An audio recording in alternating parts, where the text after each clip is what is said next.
나도 이제 헬창이 되고 싶어 헬스장을 가면 PT는 너무 비싸고 이상한 기구들만 많아 어떤 운동을 먼저 해야 할까? 혹은 운동 루틴을 어떻게 해야 하지? 생각하며 아무 운동기구나 깔짝깔짝거리고 다시 집으로 돌아오시는 경우 있으시지 않나요? 초보자의 경우는 무분할로 운동을 해주시는 게 좋습니다. 즉, 큰 근육인 가슴, 등, 하체 위주로 하시는 게 근육 성장과 기본적인 근력 향상에 도움이 되며, 이번 영상에서는 근전도 검사를 통해 부위별로 어느 운동이 가장 좋은지 알아보도록 하겠습니다.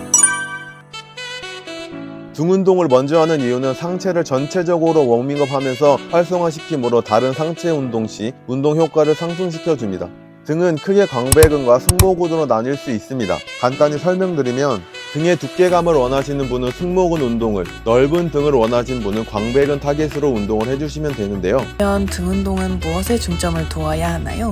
등 하면 어디가 딱 떠오르시나요? 날개를 편다 라는 말처럼 광배근이 생각나실 것입니다. 물론 역삼각형 상체를 가지기 위해서도 광배근의 역할이 크기 때문에 오늘은 광배근 운동에 대해 알아보겠습니다. 등 운동은 랩풀다운과 턱걸이가 좋다고 하는데, 둘 중 광배근에 더 좋은 운동은 어떤 건가요? 이 논문에서는 광배근과 턱걸이를 비교한 결과 턱걸이가 랩풀다운에 비해 광배근과 전체적인 협력근에 더 좋은 근 활성화를 나타낸다고 하였습니다. 그렇다면 턱걸이를 해야겠죠? 물론 턱걸이를 하는 게 좋겠지만 초보자분들은 근력이 약하신 분이 대부분이기 때문에 턱걸이에 비해 무게 조절과 근육 컨트롤을 이용한 랩풀다운으로 등 근육의 점진적 과부하를 실시할 수 있어 등 근육 단련에 대안이 될 수 있습니다. 또한 랩풀다운 운동 중 그립의 넓이를 어려워하시는 분이 많은 걸로 알고 있습니다. 이 논문에서는 그립의 넓이를 50, 100, 150%로 측정을 하였고, 근전도 검사 시 위와 같은 결과가 나왔습니다. 승모근의 경우는 그립 넓이를 넓게 잡았을 때 효과적이었지만, 이번 영상은 광배근을 타겟하는 것이므로 어깨 넓이의 그립에서 가장 근활성도가 높게 나타났습니다. 랩풀다운 자세의 경우 상체를 뒤로 살짝 눕힌 후 팔이 아닌 등의 힘으로 당겨 내려오는 방식입니다. 등의 힘으로 당긴다는 게 참 어려운데요. 더 쉬운 방법으로는 광배근의 경우 어깨를 지나 팔까지 붙어 있습니다. 그러므로 당기는 동작 시 전완근은 거들 뿐 팔꿈치를 겨드랑이에 붙인다는 느낌으로 당겨주시면 광배근의 느낌을 받으실 수 있으실 것입니다. 가슴 운동과 동일하게 12회 4세트를 해주시고, 근육량을 늘리고 싶으시다면 최대 5회 가능한 중량으로 3세트를 진행해 주시면 됩니다. 남자들은 왜 가슴 운동을 하는 거예요? 건강을 위해 하는 분들도 있으시고, 이적인 측면에서는 티셔츠를 입었을 때 가슴 근육이 발달해 있다면 보는 사람으로 하여금 건강하고 멋져 보이기 때문에 가슴 운동을 합니다. 대부분 미적으로 하시는 분이 많으시죠. 그러면 가슴 운동 중에 어떤 게 제일 좋나요? 누구나 다 아는 벤치프레스가 가슴 운동에서는 기본이라고 할 수 있습니다. 하지만 초보자의 경우는 바로 벤치프레스 운동을 하시는 건 매우 어려울 수 있습니다. 왜냐고요? 몸에 근력이 없는 건 둘째고 어떤 자세로 해야 하는지 잘 모르기 때문입니다. 그러므로 체스트 프레스 머신을 진행하시는 걸 추천드립니다. 그러나 초보자분들도 결국 벤치프레스의 뚝배기를 깨야 하므로 벤치프레스의 자세에 대해 설명해드리고, 설명해드린 자세를 체스트 프레스 머신을 하실 때 해보시는 걸 추천드립니다. 벤치프레스의 경우 상체 근육 발달에 매우 좋은 운동으로 주동근은 대형근을 포함해 삼두, 전면 삼각근, 광배, 하체에 개입도 되는 복합 관절 운동입니다. 벤치프레스 자세의 경우 그립 넓이, 팔꿈치 각도, 손목 각도, 눕는 자세 총 4가지를 신경 써 주셔야 합니다. 그립 넓이의 경우 논문에서처럼 벤치에 누워 바벨을 잡을 시 바벨과 팔의 각도가 90도 되는 위치, 혹은 팔꿈치와 팔이 90도 되는 넓이가 가장 좋은 넓이입니다. 벤치프레스를 하실 때 특히 어깨와 손목에 부상을 당하시는 분들이 많습니다. 그렇다면 부상을 방지하기 위해서는 어떻게 해야 할까요? 손목의 경우 너무 뒤로 꺾지 말고 적당히 꺾어서 운동을 하라는 이야기를 많이 들어보셨을 것입니다. 적당이라는 단어가 참 애매한데요. 그래서 저의 경우 손목을 일직선으로 만든 뒤 살짝 뒤로 젖힌 후 불독 그립으로 운동을 하며, 불독 그립으로 바꾼 후 손목의 통증이 많이 사라졌습니다. 그래도 자세가 교정이 안 되시는 분들은 스트랩을 이용해 손목의 부상을 방지할 수 있습니다. 또한 바벨을 내리는 지점은 보통 젖꼭지 부분과 가슴 아랫부분이지만 쇄골 쪽으로 내리시는 분들이 간혹 있으십니다. 쇄골 쪽으로 내리는 건 인클라인 벤치 할 때 하는 자세이며, 인클라인 벤치는 플랫 벤치보다 어깨 개입이 많습니다.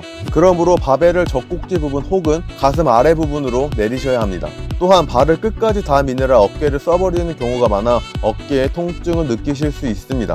초보자 분들 중에서 빠르게 운동을 진행하시는 분들이 있으신데요. 빠르게 할 때 수축과 이완시 느낌을 정확히 느끼신다면 상관없겠지만, 초보자분들 혹은 가슴에 자극이 조금 부족한 것 같으신 분들은 대흉근의 수축과 이완을 느끼시면서 낮은 무게라도 천천히 하셔야 우람한 대흉근을 얻는 기초를 다지실 수 있으실 것입니다. 세트의 경우 12회 4세트를 해주시고 근육량을 늘리고 싶으시다면 최대 5회 가능한 중량으로 3세트를 진행해 주시면 됩니다. 부상 방지를 위해 중량을 낮게 하여 워밍업 후 본 세트로 들어가셔야 하는 거 아시죠? 하체 운동은 재미도 없고 귀찮고 다리가 너무 두꺼워지지 않을까? 라는 생각에 하체를 많이들 빼먹고 운동을 하시는 경우가 많습니다. 하지만 실전적인 운동 능력은 하체부터 시작이 됩니다.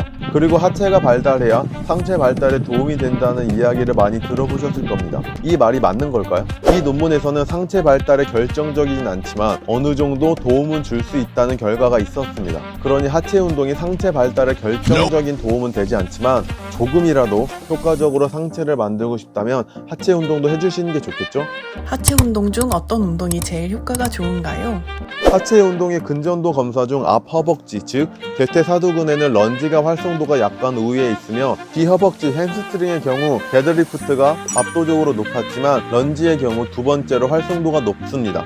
그러므로 초보자의 경우 앞뒤 허벅지에 골고루 활성도가 높은 런지 운동을 하는 걸 추천드립니다. 또한 오래된 논문이지만 2009년 논문에서도 하체 전체에 지속적으로 근육의 활성도가 높은 건 스쿼트보다 런지가 약간 우위에 있었습니다.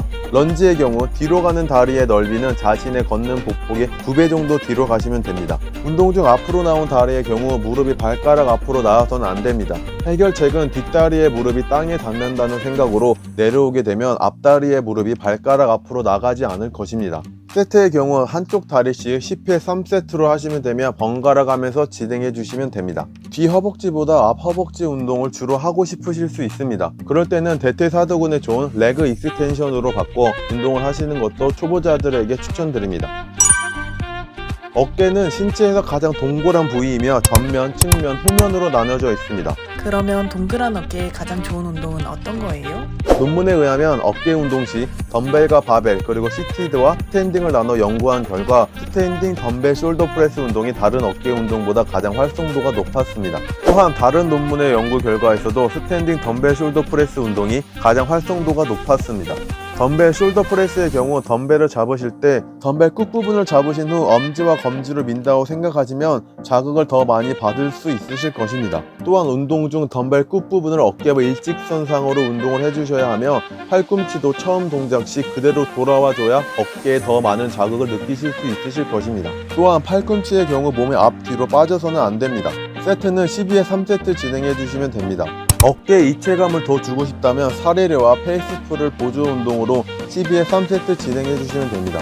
자극점을 찾기 어려우시다면 바로 프리웨이트로 들어가시지 마시고 숄더 프레스 머신으로 자세를 익히신 후 프리웨이트로 들어가시는 걸 추천드립니다. 이번 영상으로 근전도 검사를 통해 각 부위별로 가장 좋은 운동을 알게 되셨을 것입니다. 무분할로 진행을 하시면서 각 부위별로 자세와 자극점을 찾기가 어려우시다면 영상에서 알려드린 프리웨이트 대신 머신으로 자극점을 잡고 자세를 갖추기 위해서 처음에는 운동 효과가 크지 않더라도 저중량으로 연습에만 포커스를 맞추면 좋을 듯 합니다. 다음에 더 좋은 영상으로 찾아뵙겠습니다. 시청해주셔서 감사합니다.